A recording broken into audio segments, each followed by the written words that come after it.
Hello and welcome to the 5.7 version review.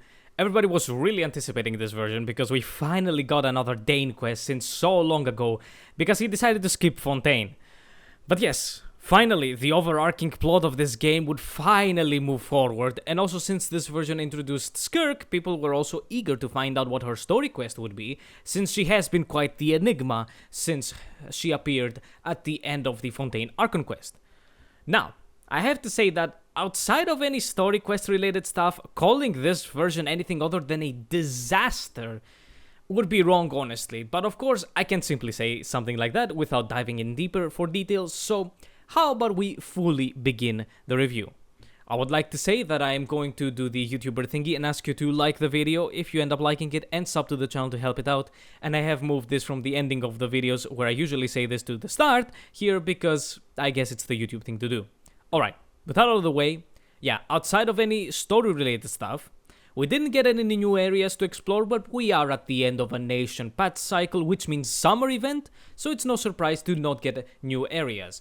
The main highlight from events has to, of course, be Stygian Onslaught, which is a new permanent combat mode that definitely riled up the community, and yes, it is going to be taking up an event slot, so I think that covering it in the version reviews is more suitable.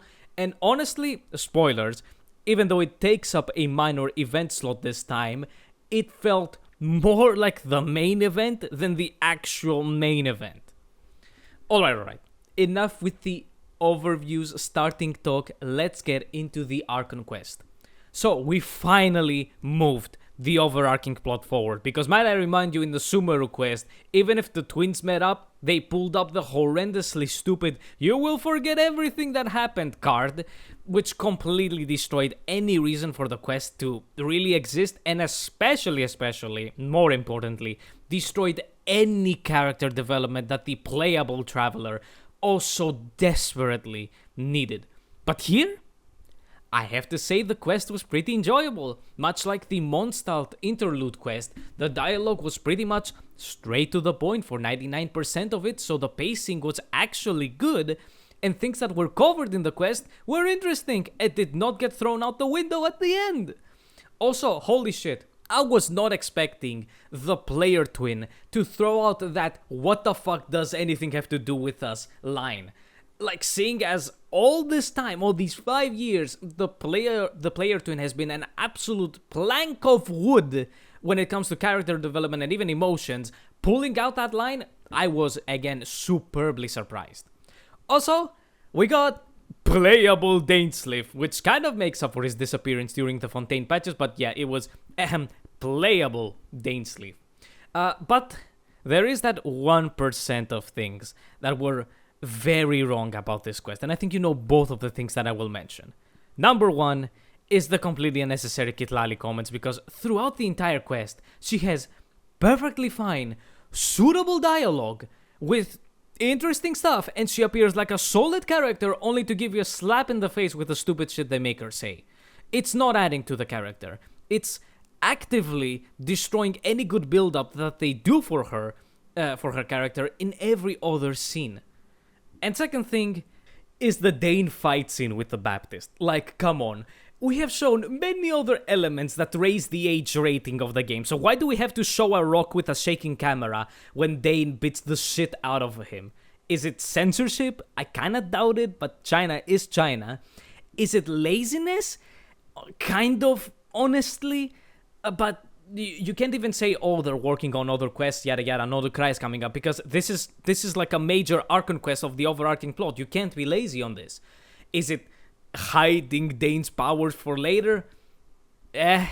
Even if this is the reason, it's a very bad one. Why wouldn't you build hype onto the players to constantly anticipate when they will be able to use them, although seeing what happened with Skirk, they might never get to use those powers. So, except for those two things, the quest was good and enjoyable, and now with Nodokrai, we finally have escaped the fear of mentioning things and focusing on them that affect the overarching plot instead of just being all nation stuff. Like, we really needed this. Let's get into events. Because that's the story quest. It was fine. As for the Skirk story quest, it's optional, so I don't think I really need to cover it here. So yeah, because it is optional, you can go do it. It's fine. It's good. It was a fine quest. Again, not covering it here because it's not a mandatory thing. Let's get into events though, as said.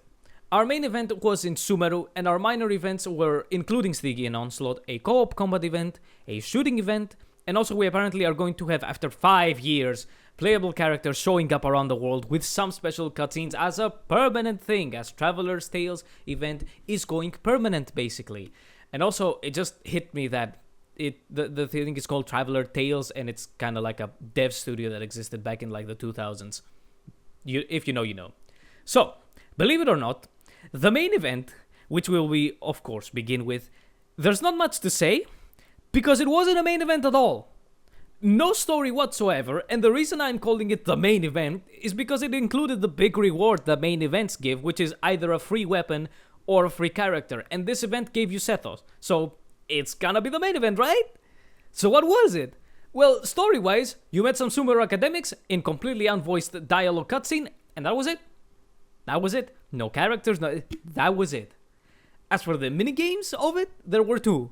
One was this fruit collecting minigame that played like a mobile game from like 2015, if I remember correctly. It was called something like Best Friends or Best Fiends, where you chain together fruits to collect them. It really reminds me of a gacha game I've been playing called Crash Fever, and I might include some background footage just to fill up the background footage with something different of it because of these similarities. But yeah, you like draw a path from the fruits that are the same, and you could like go through the jellies that you could change then what fruit you're following, and then Paimon pick them up, and that was it, just to pick up the fruits. The other minigame though, it seems MiHoYo lately is on an auto chess craze, because apparently Zenless is also getting one, and yes, it was auto chess. If you know Teamfight Tactics or the original auto chess mode from Dota 2, you know what this was about. But for those that don't, you have a chessboard, which isn't really a chessboard because it's hexagons, but you have a chessboard that you place the units, and they automatically fight enemies that were also placed on the board by the game automatically. These units, which by the way were enemies, no playable characters, were used as units, which honestly, with how many playable characters we have in Genshin, you could easily make a standalone auto chess, but nevertheless. These units had to be bought through a store that randomly stocked them. You had gold that you earned after ending a stage, and you used the gold to buy these randomly stocked units, or you could spend gold to restock the store to find specific ones. And you would need to search for specific units, because placing units of a similar type, tribe, whatever the heck you want to call them, they were like slimes, the mushrooms from Sumeru, the tribes warriors from Natlan, and I think the Saurians. If you placed units of a similar type, it gave them buffs, and depending on how many you have, the buff was, greater and greater. And that's how this game works. Buy units from the store that you need, place them on the board, and let them fight. You had these different stages that could be fights, they could be some sort of encounter to give you some item, there could be store, that you bought items that you could place on the units. And overall, the mode was enjoyable, but the more I played it, the more frustrated I got. There were 3 acts to go through, and as I said, they had different stages. And both the first and second act were super easy and fine to go through, but the third act pissed me off like crazy. Why? Because after finishing the main stages of it, you got these extra ones called side stories that were complete bullshit. Not only did the enemy levels ramp up like crazy compared to the end of the main stages, but one of these side stories completely forced you to run a specific composition, because in that stage, one of the enemies was a Hydro Eidolon and a Cryo Lava Churl. And because of the ramped up difficulty, the only way to get past this stage was to fully invest into a Pyro DPS if the type of enemy, or if the type of units you chose to invest on had one, because the Eidolon would destroy your units. Or, and man, this drives me crazy, the slimes were the type of composition where they are tanky and they reflect damage back, so you would need the enemies to hit them to take damage back. But the 2 main units were a Cryo and a Hydro Slime, so you froze every enemy and they weren't able to hit the slimes to take damage. And the main problem this caused was the timer ran out. Why the fuck did they include a timer? So yeah, there was a really harsh timer, I would say, that if it ran out, you would simply lose. And the way it worked is that in the main stages, not the side stories, you had like 3 lives or 4 lives. So if the timer ran out or you lost a fight, you lose a life. But in the side stories, 1 loss and you're dead.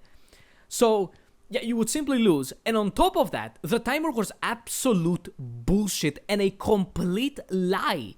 Because at points of the timer, at around what was like 30 seconds and 10 seconds, your units would start taking damage and more damage at 10 seconds. And this basically locked you into running the Tribes Warriors because nothing else dealt the damage needed. Everything would die to the Eidolon because it dealt so much damage, or even if your characters had healing or were tanky, the timer would simply run out before you killed the Eidolon. So the only way to win was to run the Tribes Warriors that had healing and super DPS, and run the Pyro Tribes Warrior, because it's the only thing to, run Vaporize on the Hydra Eidolon to kill it. Else, you were fucked. And that's the main event. No story whatsoever, and those were the minigames. One was fine, nothing much, just a mobile game thingy, and the auto chess pissed me the fuck off. So how about we move to the actual main attraction of the patch? Welcome to Stygian Onslaught, where you use 3 teams to go up against the bosses and defeat them, of course within a time limit, in ascending stages of difficulty, and when you defeat the boss, you get to claim artifacts with resin? Yeah, that's the event part of Stygian Onslaught. At a certain point of a patch, you will be able to claim artifacts with the crazy extra reward of 1 artifact if you use up a lot of resin. So yeah, 1 extra shitty roll on artifacts. Once that time is over though, that amazing extra reward is gone. But that ain't the reason people hate this mode like crazy. No. Honestly, I feel kind of tired to really go into detail about the bullshit of this mode, and you most likely have heard about it, but I have to. So, the difficulties are absolute bullshit. There are 6 difficulties, with 6 being a sort of secret one that is complete bullshit, and very much whale baiting to an insane extent. Difficulty 6 gives you weapon skins, but the bosses are so jacked up that without very specific team comps with 5-star weapons or constellations, you're not even getting close to earning them. And I remember people saying, oh, you can ignore the time limit and get the weapon skins. Oh, you poor little soul, you have no idea. And the skins expire!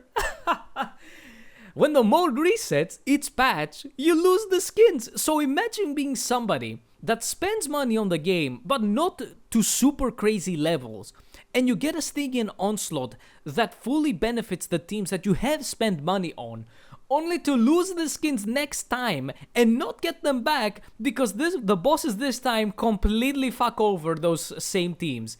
And you don't have teams for the new bosses because you aren't a full whale, as I said. Like, imagine if you have a super invested Nouvellette team and you do a Stygian Onslaught because your Nouvellette team just destroyed everything and you manage to get the other bosses, and then next time you simply cannot use your Nouvellette team because the bosses are fuck you over completely. Like, wow. And people said, oh, it's not FOMO. Are you dumb? Are you stupid? Like, seriously, this isn't FOMO? Like, come the fuck on.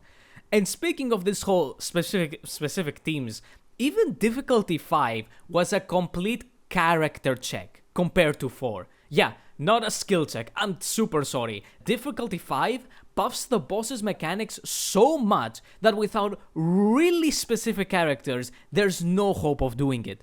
This time, well, the first time of Stygian Onslaught, we had the Hydro Tulpa, the Lava Dragon from Natlan, and the Overseer device. Let me tell you this, without Cryo, you had no hope against the Tulpa, because the small Tulpas were unkillable without the Cryo one-shot, because if you freeze them, they get one-shot. And the only other character of an other element you could use, and everybody used when they said, I did it without Cryo, yada yada, is Nahida. Because without Nahida, you're fucked. Because yeah, well, you look at Hydro enemies and Hydro shields and you're like, okay, Dendro is the counter. except for Cryo and other stuff. Dendro is the main counter, but try using any Dendro character against these small Hydro Tulpas, you'll see it's fucking impossible. Also, these small Hydro Tulpas spawn in opposite sides of the arena, so without Nahida to link them to the main one, and also Nahida's special upped Dendro application, you were completely fucked for difficulty 5 and on. Then moving on to the Lava Dragon, it's a complete Kinich shield for main DPS or a melee, because if you didn't do it with Kinich, you 100% had a melee on the team. You know that very well. Everybody that I saw are like, I don't have Kinich, I see a melee in there, and I'm like, well, no shit, Sherlock. And also, even with Kinich, if he's not well invested, go fuck yourself. Literally, I tried difficulty 5 with my Kinich, but because I don't have constellations on him, or I only have Wolf's Greystone, not a crit, Claymore, or his own weapon, I literally was left with like 2% of the Lava Dragon's HP. Seriously, like, I couldn't do it. I tried a fuck ton of stuff, seriously, a fuck ton of special team comms, some tricks and shit, not even, like, always 2% HP left.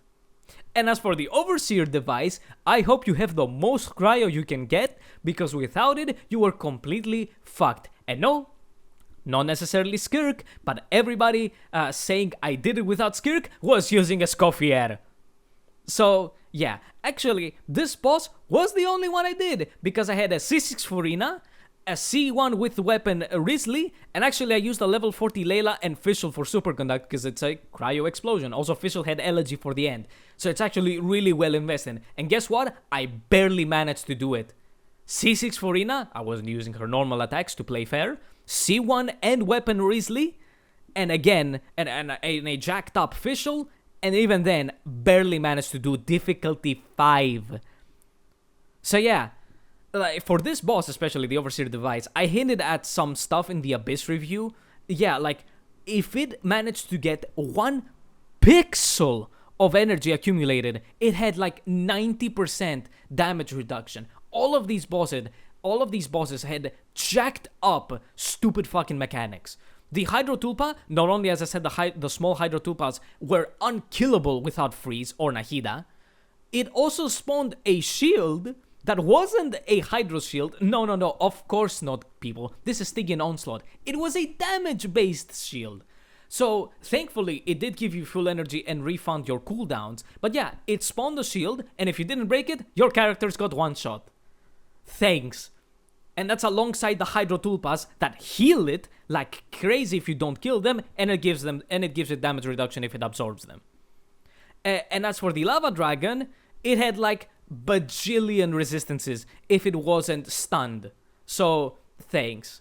So yeah, even difficulty 5 was a complete character check, and it gets better. Not only do you start with 0 energy in this mode, because of course we have Mavuika, we have Skirk, and every single character after Natlan has been mainly skill based.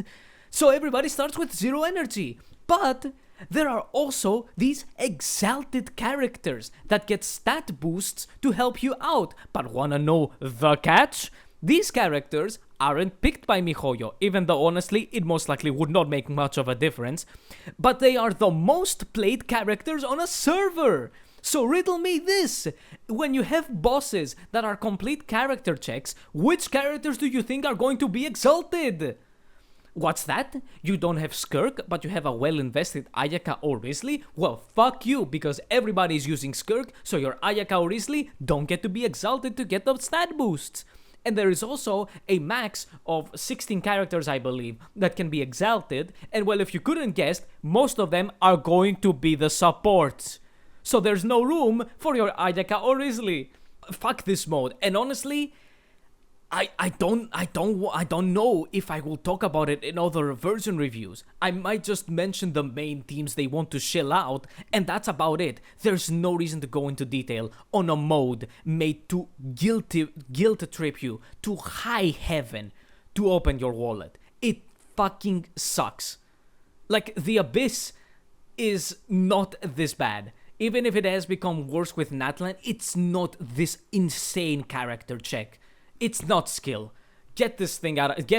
Like, it's not a skill check. Get that thing out of your mind. It's an absolute character check. don't have the specific characters to counter the horrendously buffed or new stupid mechanics of the bosses, then you're fucked. Even difficulty 5.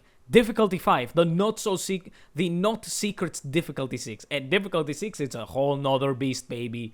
And I see like, there's somebody did it in a Japanese server without C6, and it's like, yeah, with the exact specific shill team that they want you to use. Like, that doesn't help. That does not help. Let's get out of this. Let's get out of this and quickly finish off with the other minor events, which, don't get your hopes up. As I said in the beginning, everything outside story stuff was a complete mess this patch. The other two remaining events outside of the Traveler Tales event was a co-op combat event that I didn't even touch because 1, I don't like co-op in Genshin. 2, the netcode for Genshin is horrendous for shitty minigames, so guess how well that translates to combat. And 3, apparently this event really showed how well versed the community is in Genshin's combat and how much they don't like cooperating in it. And the last event was this shooting enemies with a cannon that slowly walk towards you, and it's simply one of the most boring things I have ever played. And that's version 5.7. The story was the only good thing to come out of it, and everything else was a complete disaster. I guess excluding the Traveler Tales. That's it. Stygian is horrendous, the main event wasn't even a main event, and the other minor events might as well not existed. So, thank you for watching. My goodness, this patch was really something. But hey, Know the Cry is just one version away, and 5.8 is our annual summer version, so hopefully things take a turn for the better in the farewell version of Natlan. Actually, I think they said that because I think 5.8 is Marejivari, I think that's how it's called. It's actually going to be kind of permanent, the summer area, so that's kind of nice. But yeah, hopefully again, the minor events and everything else are going to take a turn for the better in the last version of Natlan. And then we get to Know the Cry, which is, I hope, is going to be really nice and hype. Once again, thank you for watching, and I will see you in another video. Goodbye.